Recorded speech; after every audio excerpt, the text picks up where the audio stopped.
സ്ഥലത്ത് ഭയങ്കര പ്രശ്നമാണ് മെനക്കേടുണ്ടാക്കും. എങ്ങനെ പുറത്താക്കും ഇവരെ? ചിലപ്പോ നമ്മള് പെണ്ണിന്റെ ഒരു കരപ്രമാണിയായിരിക്കില്ലേ, മിക്കവാറും ബന്ധുവായിരിക്കും. അതെ, അമ്മാവനോ പ്രായത്തിലുള്ള ചുണ്ടും ഫോട്ടോഗ്രാഫറെ വിറപ്പിച്ചൊക്കെ നിർത്തും ആദ്യം. പക്ഷെ ഇപ്പൊ അത് കുറച്ച് മാറ്റം വന്നു. കാരണം ഈ ചെക്കനും പെണ്ണും തന്നെ അതിനകത്ത് ഇടപെടും. എന്നിട്ട് അവര് പണ്ടൊക്കെ അങ്ങനെയല്ലായിരുന്നു. ഇപ്പൊ പറയും അത് അവര് ചെയ്തോളും എന്ന് പറയുക. അല്ലെങ്കിൽ ഈ പറഞ്ഞ പോലെ വെൽക്കം ഗേൾ പോലെയുള്ള ആൾക്കാരുണ്ടാവും. നിതമ്മം കൊണ്ട് കാഴ്ച മറക്കും പറഞ്ഞു. അതിനുള്ള മറുപടി പറയാം. ഈ ആചാരം എന്ന് പറയുന്ന ഒരു സംഗതി ഉണ്ട്. ആദ്യം ചെക്കനും പെണ്ണും ഇങ്ങനെ നിക്കാന്ന് പറയും. എന്നിട്ട് നമ്മൾ റെഡിയായി ക്ലിക്ക് ചെയ്ത് ലൈറ്റൊക്കെ സെറ്റ് ചെയ്ത് കഴിയുമ്പോഴത്തേക്കും വേറൊരാളോ അല്ലെങ്കിൽ അയാൾ തന്നെ പറയും അങ്ങനെയല്ല, ചെക്കൻ കിഴക്കോട്ട് നിൽക്കണം, പടിഞ്ഞാട്ട് നിൽക്കണം, ഇങ്ങനെ മാറ്റിക്കൊണ്ടിരിക്കും. അപ്പൊ ഒരു കല്യാണത്തിന് ഞാൻ കണ്ടിട്ടുള്ള കാര്യമാണ്, ചെക്കനും പെണ്ണും ഫോട്ടോഗ്രാഫറും കൂടി ഇങ്ങനെ പ്രദക്ഷിണം വെച്ച് കളിക്കുക. ഫോട്ടോഗ്രാഫറുടെ കാരണം ഇവര് നീങ്ങണനുസരിച്ച് ഫോട്ടോഗ്രാഫർ നീങ്ങിയാലേ ക്ലിക്ക് ചെയ്യാൻ പറ്റത്തുള്ളൂ. അപ്പൊ ഇങ്ങനെയൊക്കെ വരുമ്പോ ചിലപ്പോ പ്രശ്നങ്ങള് നിയമമൊക്കെ കണ്ടു. എനിക്കൊന്നും നീ ഫോട്ടോഗ്രാഫർ ജോലി മേലാത്തോണ്ടേ ഈ ഹിന്ദുക്കളുടെ ഒക്കെ കല്യാണത്തിന് ചടങ്ങ് ഫോട്ടോ ഇറങ്ങുന്നൊക്കെ മാറ്റാൻ പറ്റിയല്ലോ. ഒഴിവാക്കാൻ ചെയ്യാം. നേരത്തെ പറഞ്ഞ പോലെ ഇവന്റുകാരുടെ സഹായം വേണം. അവിടെയാണ് ആർഭാടം പറഞ്ഞല്ലോ. ഇവരെയൊക്കെ കൺട്രോൾ ചെയ്യാനാണ് ഈ നിതംബം മാറ്റി വെക്കാനും ആൾക്കാരെ കൺട്രോൾ ചെയ്യാനും ഒക്കെ വേണ്ടിയിട്ടാണ് ഇതുപോലുള്ള ഇവര് മാറി നിൽക്കും. നിങ്ങൾ ഈ കാഴ്ച മറയ്ക്കുന്ന ഈ ഗ്രൂപ്പ് ഉണ്ടല്ലോ, അവരൊരു ചുണ്ടന്മാരാണല്ലോ. അവരെ ഒന്ന് കൺട്രോൾ ചെയ്യാനായിട്ട് നിങ്ങൾ ഒരാളെ ഡ്യൂട്ടി ഇടണം, ഒന്ന് വകഞ്ഞു മാറ്റി നിർത്തണം.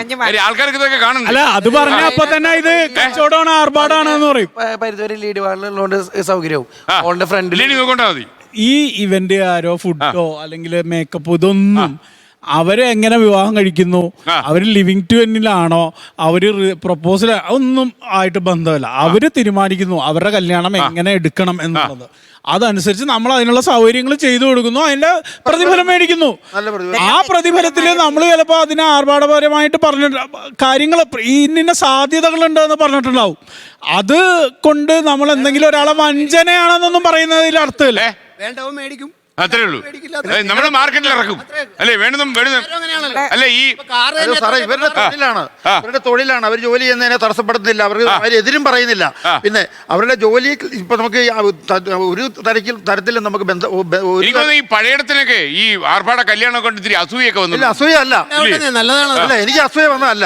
പിന്നെ ഈ മാഡം മുമ്പേ ഇവിടെ തട്ടിപ്പാകുക, ഞങ്ങൾ ഈ ഒറ്റ ഇവിടെ ഇരിക്കുന്ന ആരും തട്ടിപ്പെന്നുള്ള വാക്ക് ഉപയോഗിച്ചിട്ടില്ല. ഇവിടെ തട്ടിപ്പല്ല, ഇതൊക്കെ മിക്സ് ആണ്, പൈസ ഉണ്ടാക്കാനുള്ള ഒരു മിക്സ്. ആർഭാടം ഒരു ആവശ്യമാണെന്നേ, ഇത് അതുകൊണ്ട് ജീവിക്കുന്ന ഒരു സമൂഹം. പിന്നെ ആർഭാടം ഒരിക്കലും ആവശ്യമല്ല, ആർഭാടം ഒരിക്കലും ആവശ്യമല്ല. മുമ്പേ പറഞ്ഞതുപോലെ അല്ല, സാറ് തന്നെ പറഞ്ഞു സാറ് ലളിതമായിട്ട് നടത്തുന്നുള്ളൂ.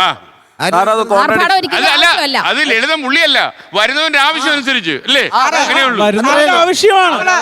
അല്ലല്ല, നമ്മളൊരു ക്ലയന്റിനോട് ചോദിക്കും എത്ര രൂപ നിങ്ങളുടെ ബഡ്ജറ്റ് എത്രയാണ്, ആ ബഡ്ജറ്റിൽ നമ്മളുടെ ബുദ്ധിക്ക് നമ്മൾ കുറച്ച് ഇങ്ങനെ പോയി കഴിച്ച് എല്ലാരും ബഡ്ജറ്റ് ചോദിക്കാണെങ്കിൽ രോഗി ഒരു ഡോക്ടറെ കാണാൻ ചെല്ലുമ്പോഴേ നിങ്ങളുടെ ബഡ്ജറ്റ് എത്രയാണെന്ന് ചോദിച്ചായിരിക്കും ബാക്കി എഴുതുന്നത്. എന്നാ വർഗീസ് ചേട്ടാ ഇത്. Okay, ready. നമ്മളെ എപ്പോഴും നമ്മുടെ സോഷ്യൽ സൈക്കോളജി എന്ന് പറയുന്നത് വേറൊരാൾ ചെയ്യുന്നതിനെ കൂടെ ഇൻഫ്ലുവൻസ് ചെയ്യുന്നുണ്ട്. അതിനകത്ത് നിന്നുകൊണ്ട് ഞാനായിട്ട് ഇത് കുറയ്ക്കാൻ പോകാന്ന് പറഞ്ഞാൽ ഇറ്റ്സ് വെരി വെരി ഡിഫിക്കൽട്ട്. പറ്റുന്ന കാര്യമല്ല. ഞങ്ങൾ തന്നെ ഒത്തിരി സഫർ ചെയ്തു. എത്ര പേര് ഞങ്ങളിപ്പോ പിണങ്ങി, കല്യാണം വിളിച്ചിട്ടില്ല, എണ്ണം ചുരുക്കി. അപ്പം അങ്ങനെ നമ്മളൊരു സമൂഹത്ത് നിൽക്കുമ്പോൾ നമ്മൾ കാണുന്നതാണ് പലപ്പോഴും നമ്മൾ പെർസീവ് ചെയ്യുന്നത്. നമ്മൾ അതുപോലെ ചെയ്യാൻ നോക്കും. നിങ്ങൾ അതിനെ അത് ഏറ്റവും പെരുപ്പിക്കുകയും ചെയ്യും.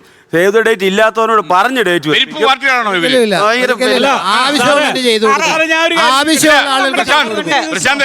ഡോക്ടറുടെ ഒരു ആരോപണം നിങ്ങൾ പെരുപ്പന്മാരാന്നാ പറഞ്ഞത്. സഫർ ചെയ്തത് സാറിന് ഇഷ്ടമുള്ള പോലെ ചെയ്യാലോ. എനിക്ക് പറ്റാത്തൊരു കാര്യം ചെയ്യേണ്ടി വരുമ്പോഴാണ് ഞാൻ സഫർ ചെയ്യുന്നത്. അംബാനി കല്യാണം പ്രചോദനം, അംബാനി കല്യാണം നമ്മള് തെറ്റായ മാതൃക കൊടുക്കാതിരിക്കുക എന്നുള്ളതാ. അംബാനി കാശുണ്ടാകാൻ അംബാനി അങ്ങനെ ചെയ്യും. പക്ഷെ അത് വെച്ചോണ്ട് പാവപ്പെട്ടവൻ ചെയ്യാൻ ശ്രമിക്കുമ്പോഴാണ് പ്രശ്നമാകുന്നത്. മുമ്പേ മാഡം പറഞ്ഞു നമ്മുടെ കുട്ടികൾ നല്ല ബോൾഡാണ്. ഇവിടെ ഇപ്പൊ കൂടുതൽ ഇരിക്കുന്നത് കുട്ടികളാണ്. അപ്പൊ അവര് മനസ്സിലാക്കേണ്ട ഒരു കാര്യമുണ്ട്. ഞാൻ വളർന്നു വരുമ്പോഴേക്കും എന്റെ കുടുംബത്തിന് താങ്ങാവുന്ന രീതിയിലുള്ള ഒരു വിവാഹം മാത്രമേ ഞാൻ നടത്തുള്ളൂ എന്ന് കുട്ടികൾ തീരുമാനിക്കുകയാണ്. അവരുടെ പേരൻസ് മക്കളുടെ കല്യാണത്തിന് ഫോട്ടോ എടുത്താണോ? അതെ, തീർച്ചയായിട്ടും ഫോട്ടോ. ഞങ്ങൾ പറഞ്ഞാൽ അടുത്ത തലമുറക്ക് കാണാൻ അത് മാത്രമേ